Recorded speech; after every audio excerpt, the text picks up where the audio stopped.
And now for something completely different.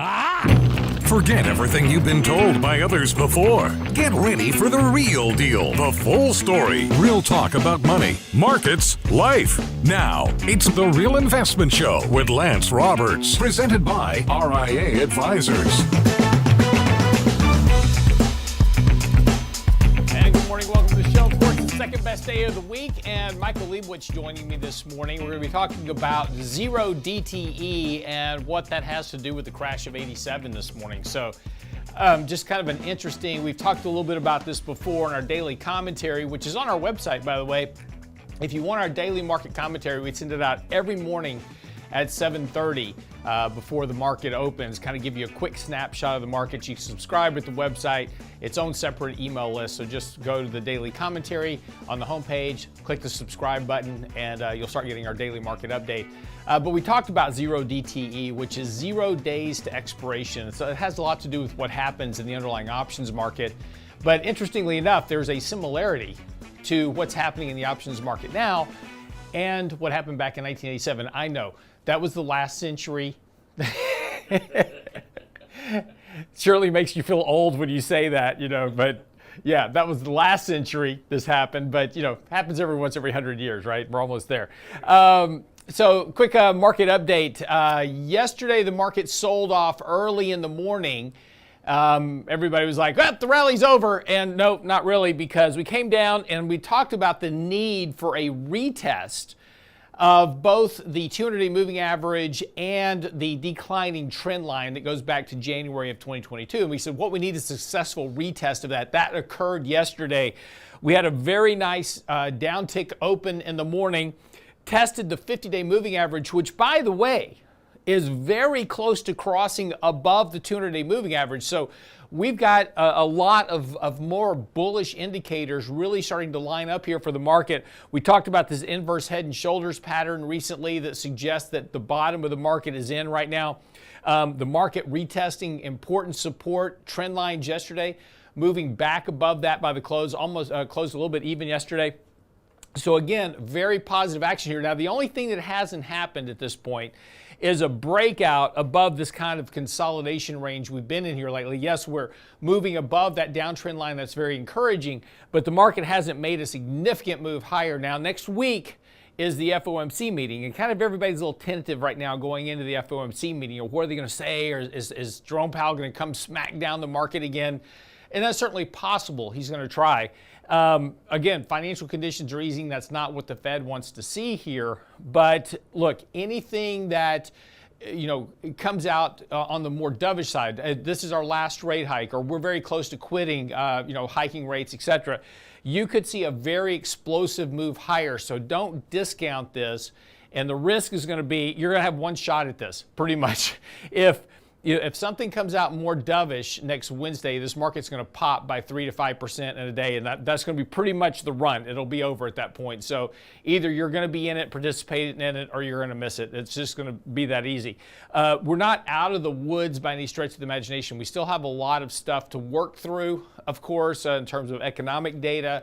That is going to get weaker here as we potentially go a little bit further into the year as all these rate hikes catch up with economic growth. Earnings are starting to deteriorate a good bit. We're seeing companies come in, miss revenue guidance, miss earnings guidance a bit here, seeing some softening in corporate profit margins. That's certainly going to contribute to the valuation angst in the market as well. But that doesn't mean that we have to set new lows. So again, when we start to look at what's kind of happening technically in the market, there is substantial improvement. It doesn't mean necessarily the final bottom is in. We can certainly have another leg lower this summer, not outside the realm of possibility here. But what we are starting to see here is a much better technical formation of the market that suggests, at least in the short term, that the potential trend of the market remains higher. Again, we haven't confirmed this improvement yet because we haven't broken out. So we need to make a move above these recent kind of high levels we've been at the last few days. We need to see some kind of oomph to the markets. A little bit of commitment here. That's one thing that we've lacked. While the markets are still on our buy signal, that's been helping lift the market here recently.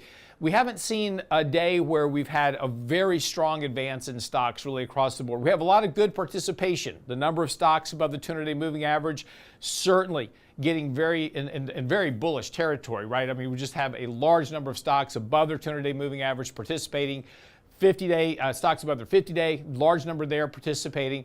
Bullish, the number of stocks on what we call bullish buy signals, the bullish percent, that has been improving nicely here as well. So again, when we look at the underlying technicals of the markets, certainly a lot of encouraging data there that suggests potentially some of the worst is behind us. And you can kind of start looking for these opportunities of companies that are reporting earnings and then not really going down that much, even though if they report bad earnings. A good example of that was yesterday. Microsoft announced earnings. Initial revenue guidance and earnings guidance was good, kind of in line with estimates. Their outlook was really bad for the rest of this year. They guided down. The CFO had pretty bad things to say. Stock opened down 4%, recovered all of that yesterday. Basically ended about flat yesterday, just slightly down from where it opened. But the important thing here is that despite that bad news, Microsoft began to recover here. And again, we're starting to see this, and we talked about this previously, right? If you're looking for companies to start adding to your portfolio, look for companies that are reporting less than good news in terms of their earnings announcements, and the stocks aren't going down, because that suggests that a lot of that bad news has already been priced into the stock. So you take a look at companies like an Amazon, right? We haven't seen their earnings yet. But if Amazon announces reduced earnings and the stock doesn't go down much, may very well tell you we're getting close to a bottom in some of these stocks. So again, this is the time to kind of start going through and looking for opportunities where they exist. And part of what is going to be one of the challenges this year is stock picking, because of the impact of passive investing. We've talked about this before. When people pile money into ETFs, it just fuels the top stocks in the indexes because they're such a large percentage of the index itself. And so that absorbs a lot of those inflows. So, while you're looking at some of these companies, and a lot of these people are, kind of a lot of the headlines are like, oh, stocks have to crash a whole lot more. You got to be careful with that, because of what's happening with passive indexing. And this is why the market didn't decline as much as we saw, everybody thought it would last year, in particular, because you had very large inflows into passive indexes all year last year that helped support a lot of these companies. And that's why you didn't see these big drawdowns in the overall market, because of the impact of passive investing. And that's going to be something that we're just going to have to deal with going forward. That's not going to change. So if your bias is, and I'm still getting a lot of emails right now. It's like, I got one this morning that said, I'm worried about the government going out of business, right, because of all the debt. It's not going to happen. You got to set some of these things aside, come back over here into the world of reality and what we live, and we have to invest accordingly, right? We have to invest for what's happening now. And if you get into this camp where the end of the world is coming, you're going to miss a lot of really good potential opportunity to make some money heading into your retirement. So again, these are the things that we need to think about. So coming up today with Michael Lebowitz, we're going to talk about Zero-DTE, why that has a lot of look like the crash of '87 and what that means, but also talking a little bit about this problem that we have in the markets right now of, I want to be a value investor, but I can't buy value. Right? So, this is going to be one of the real challenges this year, is actually stock picking, because of changes in economic dynamics and what's happening with passive indexing and others. Makes this a much more challenging market than we've seen before. Talk about more of this after the break. Get by the website, realinvestmentadvice.com. Make sure you subscribe to our new Before the Bell channel. That's our previous 3 minutes on markets and money. We now have its own channel called Before the Bell. Subscribe to that on YouTube. You can get it right off our front page of the Real Investment Advice show, realinvestmentadvice.com. But just click there and subscribe so you make sure you get those updates as well. Be right back after the break.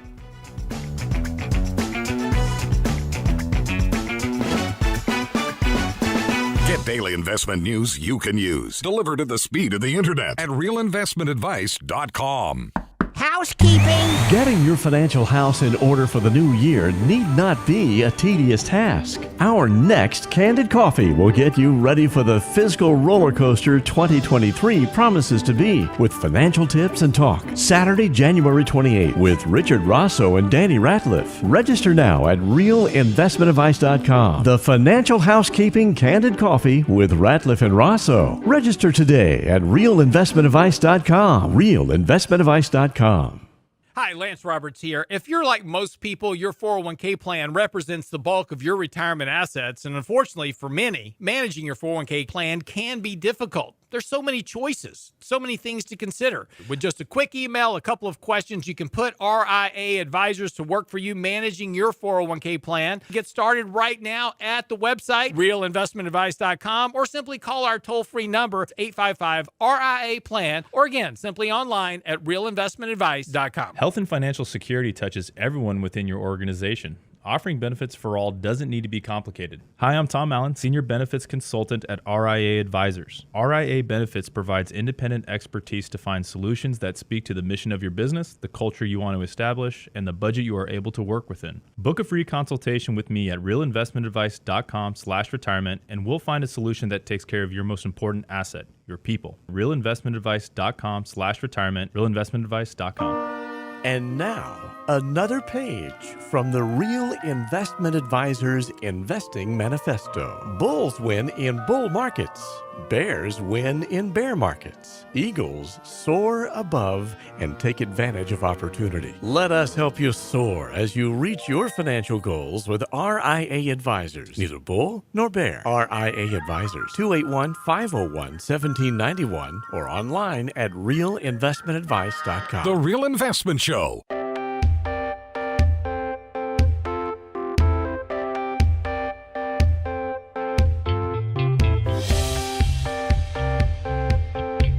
Welcome back to the show this morning at 6:17 as we kind of get things underway here. Michael Leibowitz joining me this morning. One of the interesting, kind of underpinnings of the market over the last year, and we've talked about this from time to time. We've written about it on a little bit here and there, as well as our newsletter, as well as our daily commentary, is what's been happening in the options market. And, there's a lot of conundrum right now, particularly when it comes to the volatility index, right? Because the volatility index has remained very low, despite the fact that the market declined, 20% last year. The volatility in the market remained very suppressed relative to what you would have expected in a bear market. Normally, when you have a bear market, you have big spikes in volatility and this type of thing. And that's why the volatility index is called the fear gauge, because it measures how people are, positioning themselves, and whether they're buying call options or put options, which kind of represents, are they being more bearish or more bullish, right? If they're buying a whole lot of put options, they're preparing for a crash, right? And if they're not buying any put options, they're buying all call options, then they're not worried about a crash, right? So the volatility index kind of measures that to a degree. And one of the conundrums has been why is it not measuring that? Because we never really saw the volatility index get very high last year, and currently right now it's sitting right around 20, which is a fairly low level for the volatility index, basically saying that individuals aren't really worried too much about the markets. But there's an underlying event that's been going on lately, and we've written and talked about this, called Zero-DTE, which is 0 days to expiration. And these are very short-dated calls. They're calls with less than 24 hours to maturity. And there's been an overwhelming surge in that activity, which, by the way, the VIX does not measure. So the question now becomes, has the VIX been undermined by market activity? And is the VIX not really sending us a good signal about the markets? Talk more about this and why there's a potential similarity to 1987. Michael's joining us this morning. Mike, what do you think? So it's really interesting, and it brings up a lot of different potential issues. And I would just say the first thing is, Lance, that the zero, as we talk about it, just keep in your head that the Zero-DTE options, basically 1 day options, can be puts or calls. So as we talk about this, and we're talking about the effects, and maybe it's bullish, maybe it's bearish, it can be both. So it's not a bullish or bearish commentary on the market. I think it's more of a market, an instability creating potential tool. So when as I kind of been reading more about it and thinking about it, there's a lot of things come to my mind, but one was 1987. And if you go back to 1987, there were quite a few reasons that the market was in trouble. If you remember, the market fell over 20%, on Black Monday in late October 1987. So one of those, there were taxes, the market had really run higher, valuations were running high. So I'm not discounting all the other factors, but one of them was a thing called portfolio insurance. And what portfolio insurance did was institutional investors could go to their brokers, the old, back then, Solomon Brothers, Payne Weber, Merrill Lynch, a whole bunch of brokers, and say, hey, I want insurance in case the market goes down. The market's pretty lofty. I'm scared it's going down. Can I buy insurance? And believe it or not, in 1987, there were computer algorithms. And these computer algorithms were, very simple compared to today's. But the gist of them was, if the market starts going down, short the S&P 500 futures on behalf of these clients. And if you're doing that, you're essentially hedging someone's equity portfolio or limiting the potential losses. The problem with it is, A, a lot of people were doing it. B, it was computer driven. So as the market went down, these computers had to short the market. When they short the market, it pushes the market down. As the market went down, they had to short more. And it becomes this circular problem that got out of control. Then at some point, when the market's down 5, 6, 7%, individuals and non-algorithmic institutional investors start panicking. They knew the market was overvaluated.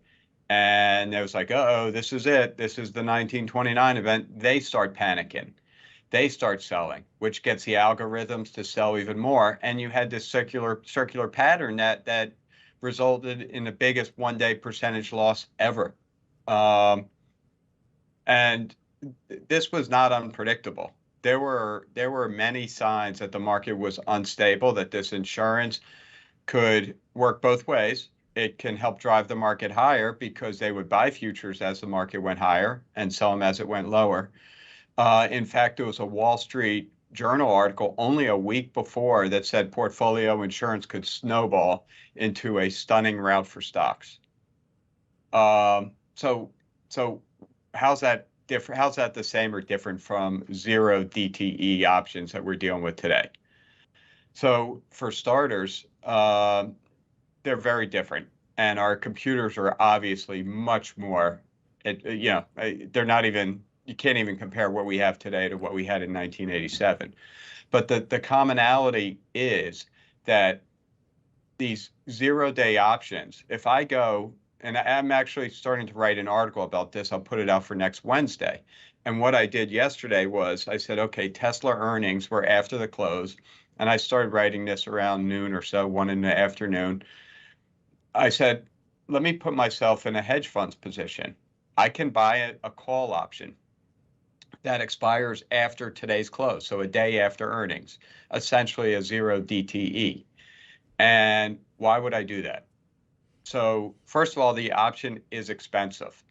So I could buy an option for roughly 1% of the value of my holdings. Now that option is at a higher price than the current stock price. So in this case, Tesla was trading around 145, I think it was. And I was looking at options that struck at 160. So if the stock got above 160, I have the option to buy the stock at 160. Now, here's what's important to realize. What I'm doing it seems very speculative, right? If the earnings are good, the stock's going to go to 170, and I could make $10 per option, which would be a huge gain, a massive gain. Odds are it's not going to get up to 160. But here's what's going on behind the scenes, and that I don't think a lot of people are thinking about. someone sold me that call. It just didn't appear out of thin air. Someone sold it. And 9 times out of 10, it's a bank broker selling those calls. Bank brokers just don't take the other side of risk trades like that and are not willing to lose significant amounts of money on a bet. They work like Vegas. They're working for the VIG. They're not really putting too much money on either side of what customers and clients are doing. So the bank has to hedge it. So how do they hedge it? Well, the benefit for the customers if the stock price goes up. So as the stock price goes up, they buy shares. So if you had if I was doing this on 100 shares of Tesla, it would cost me $136. The dealer, as that stock rises, has to buy shares of Tesla. They probably started, based on my math, and I'll explain this more in the article next week, they probably started off with about 15 shares. This morning, the stock is trading much closer to that strike, and they probably now own 60 shares. So they have probably bought about $8,000 worth of stock for my $136 worth of stock. As they're buying, they're pushing the price higher, and they have to buy more. And this isn't about me and my my one option and the dealer hedging it. This is about a lot of people. And it can and it will distort the value of Tesla. That's not what bothers us. What bothers us is that these same bets are being made on the S&P 500, and they're being made on on the Fed day. They're being made on CPI day, inflation day, unemployment day. And what happens if the bets are right? Then again, puts or calls, up or down. What happens if they're right? And the Fed, say there's a bunch of puts for next week's Fed meeting. The Fed surprises us and goes 50, or the Fed surprises us and says, we're not stopping where we told you we were stopping, whatever it may be. The market starts trading lower, significantly lower. All these dealers have to hedge their options. They have to start shorting the index. And again, you could get this snowball effect that could turn a 2 to 3% loss into a much bigger loss or gain. Well, we've seen that though in the last thing. CPI reports, in the last FOMC meeting days. We've seen the market move up 2 or 3% on a CPI day and 5.5% on a Fed day. So we've seen these outsized moves that just come out of nowhere on these big announcement days. Right. So hold on till next Wednesday. I'm writing an article, and I'm going to try to make it more simplified. I know that may seem complex, what I was just talking about, but hopefully by next Wednesday, I'll get it to a good point where you can see the math, understand it, and understand how, when they're done in mass, it can really distort markets in a very unstable fashion. Again, both up or down. Yeah, and this is the part of and the importance about this is that this is something that has only recently become an issue. The Zero-DTE options didn't make up much of the market. Now they make up almost 1/3 of all the options activity. So it's a very significant change over the last couple of years since we started this kind of whole stimulus injection into the markets and people day trading online and through Robinhood apps, et cetera.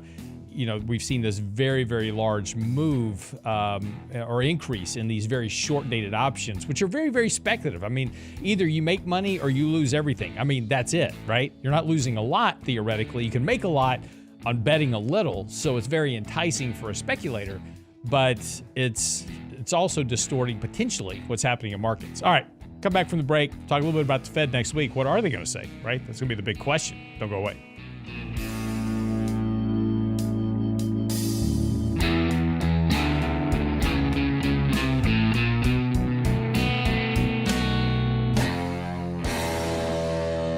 Investment Advice blog. It's required reading for the informed investor. Catch it today at realinvestmentadvice.com.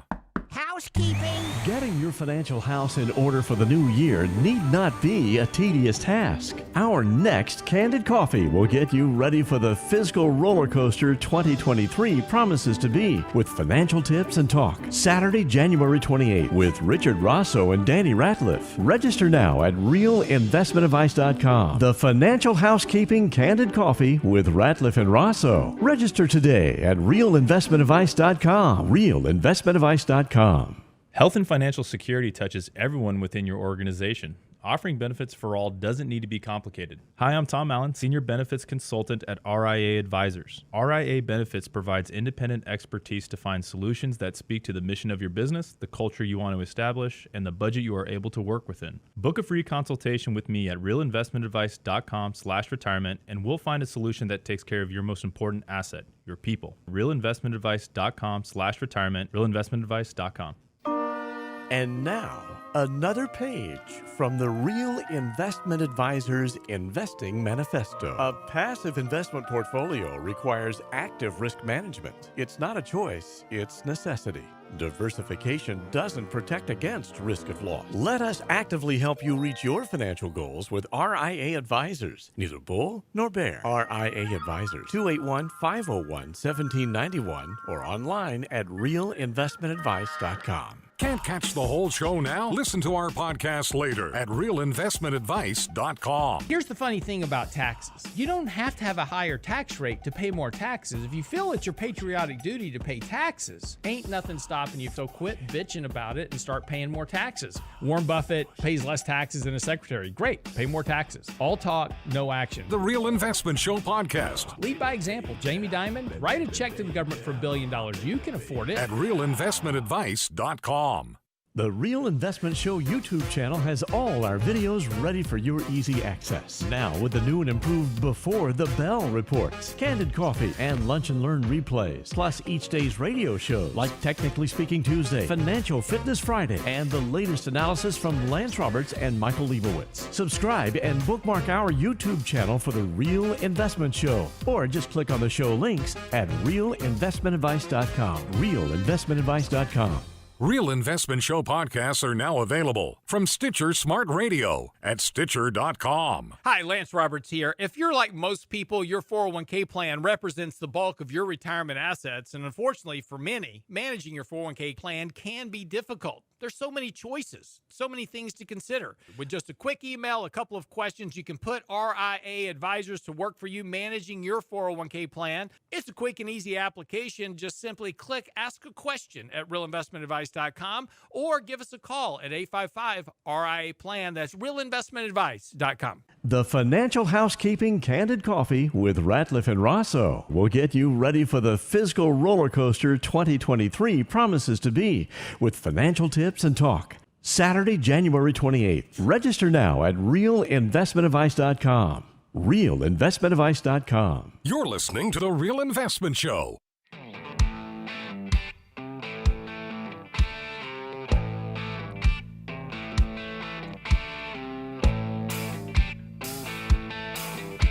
And welcome back to the show this morning.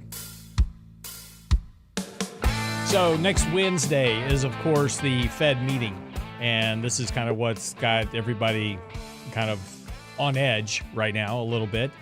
You know, what's the Fed going to say? It's pretty much a guarantee at this point that they're going to hike 25 basis points. Could they come out and surprise the markets with a 50 basis point hike? Sure. But if you look at Fed funds futures, it's almost 100% lock that it's a 25 basis point hike next week. And that's really not the key issue, right? Them hiking another 25 basis points has already been factored into the market. So the market's already looking at the Fed reaching their terminal rate and stopping hiking rates. And then, of course, the expectation is the Fed will be cutting rates by June or July. That's why markets have been doing much better as of late, is this pricing in of what they believe the Fed is going to do. The risk is the Jerome Powell speech after the meeting. Right, so the meeting will come out. They'll say, "Hey, here's the release of the statement," and the statement is, "We're raising 25 basis points. We see the employment market remaining strong. Inflation is coming down. That's what it's going to say." And then Jerome Powell's going to take the stand and do his press conference. And that's where things typically go haywire because this is where back in September, as a good example, at the Jackson Hole Summit meeting, markets were rallying into the meeting expecting a Fed pivot. Jerome Powell tears up his prepared speech 15 minutes before he was supposed to give it, writes a whole new one that's very short that just basically says, we're going to hike rates to the moon and you better get out of the markets, and the markets decline. In October, the markets bottom, started rallying into December, and at that Fed meeting, the Fed comes out again and says, we're still hiking rates, folks, and markets decline. So that's the risk going to this meeting. Markets are rallying once again. After that decline in December, markets have been rallying again since January. We've had a very strong January run here. Expectations are that the Fed's going to pivot. We're back to that hope of the Fed pivot. The question is what Jerome Powell is going to say. We've talked about the importance of financial conditions, which is how easy is monetary policy relative to the economy? How easy is it for people to get access to credit? Are they confident, right? Consumer confidence is an important measure here. Are they confident about the future? Ironically, over the last couple of months, consumer confidence has been improving. Outlooks for the next 1 to 5 years on inflation coming down. Expectations for higher incomes going up. Consumer confidence overall ticking up in the most recent report. So all of a sudden, consumers are feeling more confident, which means they'll go out and spend more money, which will help support economic growth, which will keep inflation running high, which is exactly the opposite of what the Fed's trying to accomplish. So this is going to be the big question. What does the Fed do Wednesday? Mike, what are your thoughts? So I think they're going to remain tough. I think they're going to talk about financial conditions. I think this is going to be one of those meetings and one of those press conferences where he kind of totes the line. And then it becomes, what does the market want to hear that he said? Is it bullish? Is it bearish? The financial conditions, like you talked about, and the Fed has said this, that's about stocks, bonds, and the dollar. Well, let's look at those three. The stocks have been doing better. They've certainly stabilized, and they've been on a recent uptrend. Bond yields have come down, not significantly, but they've come down, and the dollar has actually fallen a lot. All three of those add to easier financial conditions, which, like you said, Lance, creates better sentiment, not just among individuals, but among corporations as well. So in the back of Powell's mind, he has to be thinking, well, now the odds are people are going to spend more than they would have. Do I need to knock the markets down more to kind of take that financial conditions gauge, whatever you want to call it, back down a little bit, take it down a notch? And honestly, I'm not sure. And that's why I think he's going to kind of tote the line, say everything he has said for the last couple meetings, and the market will interpret that as it may. There's going to be talk about we're toning down. We're only going to do 20. Most likely, they're going to do 25. If they're really trying to send a message to the markets that they don't like the stock markets going up, they'll do 50, and that will be a shock. But odds are, 99% odds are, we believe it. Almost everyone thinks it. They're going to do 25, and they're going to peter out with another 1 or 2 25s to end this hiking campaign sometime between next Wednesday and May, depending on how many more they do. And the question then becomes inflation. Does it keep coming down? They're going to wait. They're going to stall. This is the stall. Everyone knows the stall is coming. The stock market knows it's coming. The Fed is kind of telling you it's coming. So again, I think they tote the line. They say everything they've been saying. And how does the market take it? If the market's at the upper end of its range, the market may trade off a little because it wasn't as bullish as they thought it might be. If next Wednesday the market's down 100, 150 points from where it is today, the same exact speech, testimony, and press conference may come off very bullish. So, we just have to wait and see. But, the thing that I think will be more important with this one is not what he says, but how the market interprets it. And, again, I think that's a function of price and how the media approaches it and initial trading after he says certain things within his press conference. Well, and a couple of things about it. Here's the problem though for investors is that the market is decidedly much more bullish right now. I mean, we had a nice successful retest of the downtrend yesterday, tested the 50 and the 200-day. The 50 is getting ready to cross above the 200-day. Lots of bullish stuff that's going on right now with the markets. If Jerome Powell does come out with a statement that the market deems as fairly bullish or optimistic, this market could move 3-4% in a day. We've seen, and again, going back to our Zero-DTE options conversation a second ago, we can see the market move 3, 4, 5% to the upside. We've seen that, several times, this year already. Or last year already. So, these very outsized moves become problematic because if you're not in, you're going to miss the move, and then you're going to wind up trying to chase stocks. So how do you play that potential where you are? Right. So it's a tough one. It's really a tough one because the Fed could go either way. The Fed has not been friendly to the stock market at prior meetings. So you may add on a little more equity exposure only to get burnt. You may not add on enough exposure and the market jumps 5-7% because they like what he had to say. And this is where it gets very difficult because we're at this technical junction where we're sitting right below or right on a critical line of resistance that has been a perfect indicator, a perfect resistance point for the last year. Every time it hits this line, it fades. We're sitting near the, I think we're right above the 200-day moving average now, right? Actually, we're above both right now. Yeah.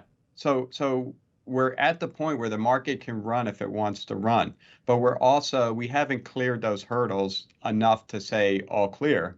Mm-hmm. So the market could just bounce right back off those and head significantly lower. So you have to juggle the technical juncture with the economic fundamental situation. And the fact of the matter is the Fed is still going to raise rates 1, 2, 3 more times. They're still doing QT. In fact, there's a Wall Street Journal article talking about QT going on for a few years and how the Fed would manage that. So they're going to be pulling liquidity from the markets. And then there's the elephant in the room that Lance and I talk about ad nauseum, and that's the lag effect. All those 75 basis point rate hikes from last year are just starting to be felt into the economy. And how much will they affect economic activity going forward? How much will they affect inflation?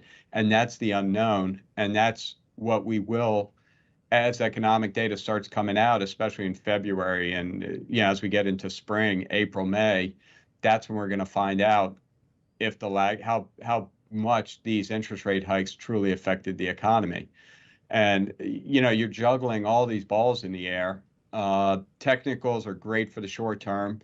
Fundamentals, liquidity are better for the medium and long term, and they're starting to become at odds with each other. Mm-hmm. So I think it puts investors in a really tough position going into Wednesday's meeting. Yeah, no, and that is the challenge, right? And again, because at the end of the day, you're trying to make some money in the markets and trying to grow your savings, and it's a very challenging environment. Again, on one side, it's very easy to make a bearish case, right? Valuations, fundamentals, lag effect of interest rates, all those type of things. Certainly, all valid, very valid reasons why this market, could go down. But there's also this kind of underlying technical support that continues to point to the fact that the markets are markets are defying that, right? The markets are going higher and pricing in. Really, earnings season has not been great so far. Markets are taking it in stride. We talked about Microsoft at the open of the bell in the opening segment this morning. Reported, pretty bad outlook, and yet the stock recovered, all of its opening loss yesterday. So, the stock's holding in there very well. So this becomes a much bigger challenge for investors. How do I allocate money? How do I invest capital? And, one of the things that we've talked about before is that you can't necessarily go buy what Wall Street deems as value stocks because they're not value. So, there's the passive indexing problem. You have all these people buying passive ETFs that's fueling asset prices at the top. We'll talk some more about that after the break, about value and what's not value. Don't go away.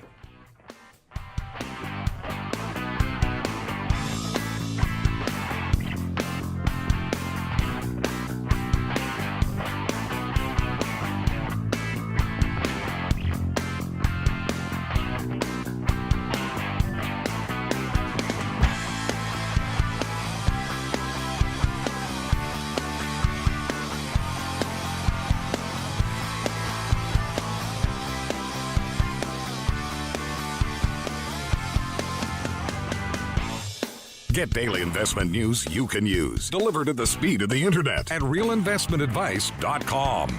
Housekeeping. Getting your financial house in order for the new year need not be a tedious task. Our next Candid Coffee will get you ready for the fiscal roller coaster 2023 promises to be, with financial tips and talk. Saturday, January 28th with Richard Rosso and Danny Ratliff. Register now at realinvestmentadvice.com. The Financial Housekeeping Candid Coffee with Ratliff and Rosso. Register today at realinvestmentadvice.com. realinvestmentadvice.com. Hi, Lance Roberts here. If you're like most people, your 401k plan represents the bulk of your retirement assets, and unfortunately for many, managing your 401k plan can be difficult. There's so many choices, so many things to consider. With just a quick email, a couple of questions, you can put RIA advisors to work for you managing your 401k plan. Get started right now at the website, realinvestmentadvice.com, or simply call our toll-free number, 855-RIA-PLAN at realinvestmentadvice.com. Health and financial security touches everyone within your organization.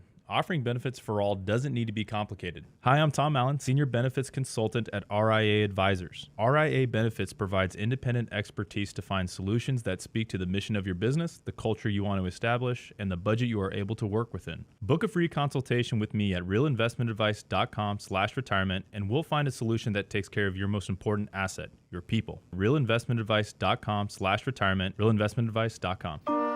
And now, another page from the Real Investment Advisors Investing Manifesto. Manage risk and volatility rather than trying to manage gains. You don't have to be right all the time. Long-term investing success is a 70% gain. Let us help you reach your financial goals with RIA Advisors. Neither bull nor bear. RIA Advisors, 281-501-1791 or online at realinvestmentadvice.com. The Real Investment Show.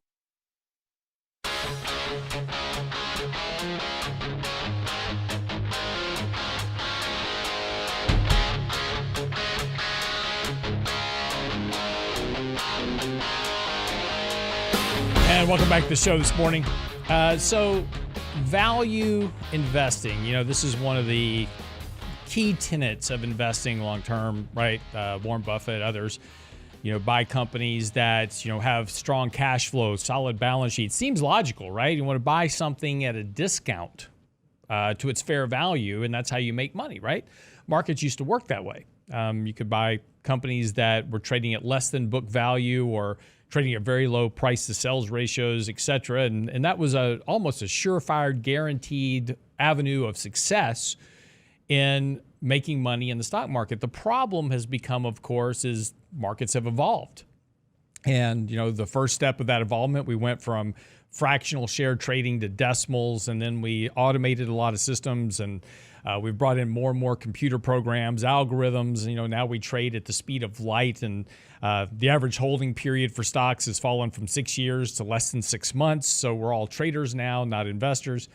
But one of the biggest impacts to the markets has been the evolution of exchange-traded funds, which on the surface sounded like a great idea, right? I have an ETF that is very low cost, kind of replaces the mutual fund industry to a degree. And I can buy, instead of having to buy an individual stock, right? I'm trying to pick the stock of, Procter & Gamble or McDonald's or Coke. I just buy the whole sector. I think consumer staples this year will outperform discretionary. So I buy the staples ETF. Or I think the market's going to go up this year, so I buy the S&P 500 index. Well, the evolution of ETFs have caused a problem that was unintended. It's always the unintended consequences of things that occur. And one of the unintended consequences of ETFs is that it is distorting markets to a degree. Because as we've explained before, and we've written articles about this, back in January of 2020, and we wrote an article coming into January 2022, where markets were at their peaks, and we said, look, every dollar that comes into an ETF funds 30% of that dollar goes into the top 10 stocks in the index. Apple, Microsoft, Nvidia, Tesla at the time, right? Those were in the top 10 stocks. So 30 cents of every dollar put into an S&P 500 ETF, as an example, goes into those top 10 stocks. So that creates a lot of buying for those stocks and keeps those asset prices elevated. Well, the problem is it's not just one ETF. Apple, as an example, at that time was in almost 400 different ETFs. Mike and I just yesterday or Monday, I can't remember which day it was now, we were looking at a dividend aristocrat ETF, and we were looking at a value index. Now, good example, Microsoft reported earnings yesterday. Earnings weren't great, right? Stock held in there, but earnings weren't great. Microsoft trades at 8 times price to sales. Now, at no point in history has 8 times price to sales been considered a value at any level, yet it's the number one holding in the value index we were looking at. So every time somebody buys a value index, it pushes up the stock price of Microsoft. Procter & Gamble. We talked about these stocks on the show before. Procter & Gamble, Coke, McDonald's, Nike. These are not value stocks. They're deemed value by Wall Street, but they're not value.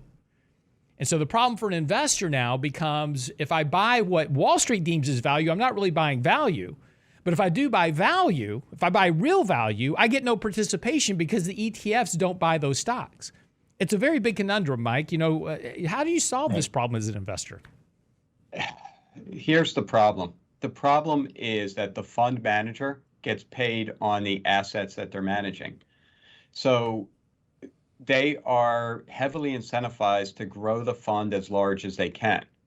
And if you're talking about a large cap technology fund, that's not a problem because there's a lot of massive companies out there you can buy. But when you start talking about value, you start having to stretch the meaning of value so that your population of what you can potentially buy is larger. And what we find that a lot of these firms do is they use the word value loosely as what I would say is perceived value. So ask anyone, they'll tell you that Procter & Gamble, Clorox are value stocks, right? They're conservative, they're stable. You can count on them in a recession. They seem value oriented, but they're really not. Procter & Gamble has a PE that's higher than the S&P 500, just like Microsoft in the example Lance just gave. So in order to make these value funds as large as they can make them, they have to, I'm going to say it, ignore the word value. So what can we do? Well, luckily, we are not beholden to a strategy, so we can go out and we can buy companies like we just bought Stanley Black & Decker.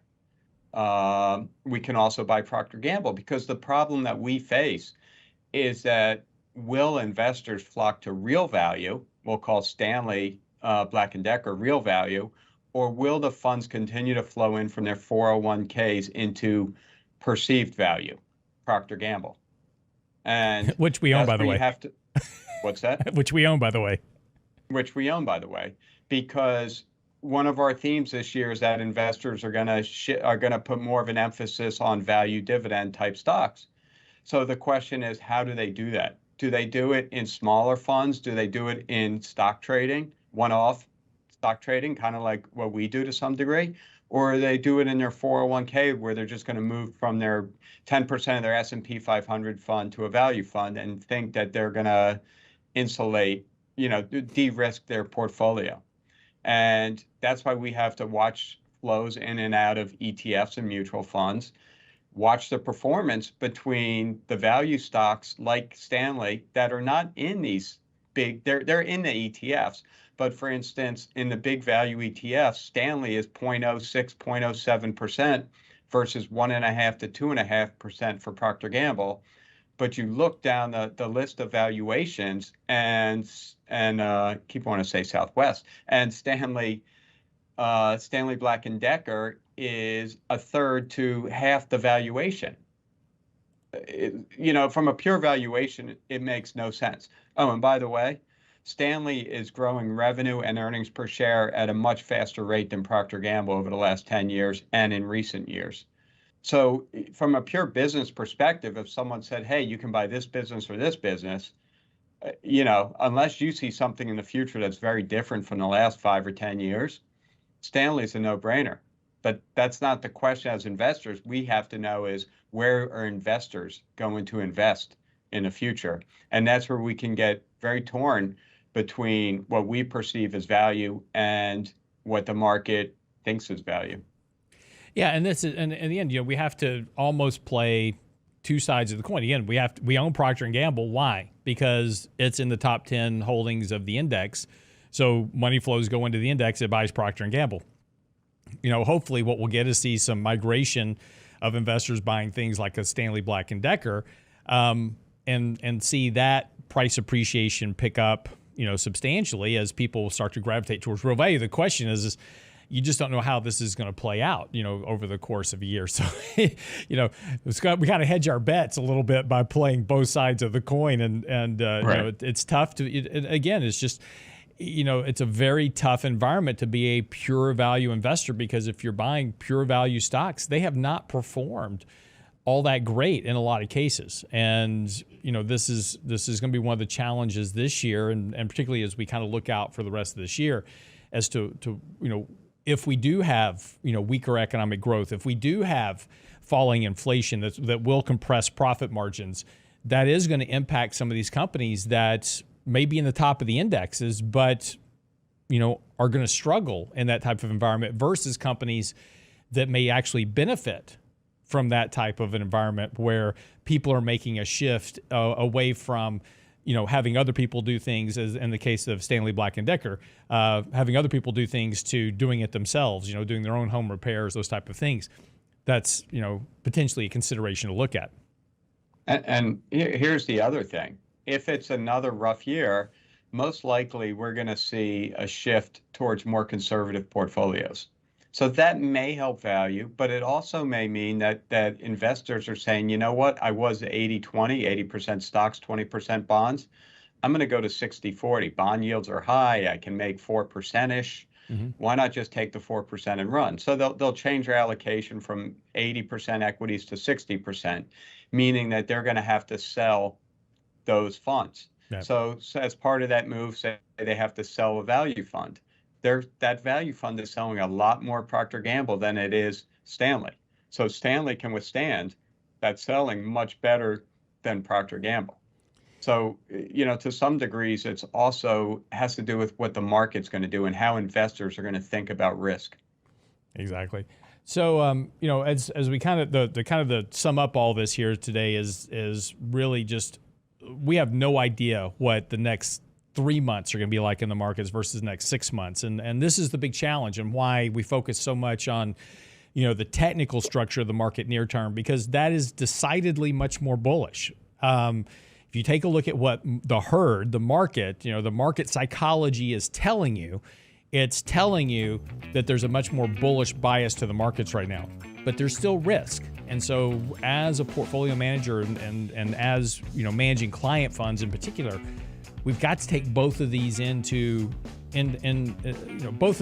our equation of managing risk. And it may mean that we underperform a bit here in the short term until this market really declares itself and we get a much better view about where the market's headed. But it'll be a much safer environment at that point to increase exposure to portfolios substantially, go back to full weightings in equities when we have a clearer picture of where the market's going to head, not only just over the next few months, but over the longer term. That wraps up the show for the day. Be sure and get by the website, sign up and subscribe for our Before the Bell. It's our new 3 minutes on markets and money. It has its own channel now. So subscribe to Before the Bell so you get that notification. Of course, you're already subscribed to this radio show, so on our YouTube channel, so you'll get this one as well. Also at the website, our newsletter, daily market commentary. We put out a ton of stuff. Mike's latest article, all at the website, realinvestmentadvice.com. See you back here tomorrow.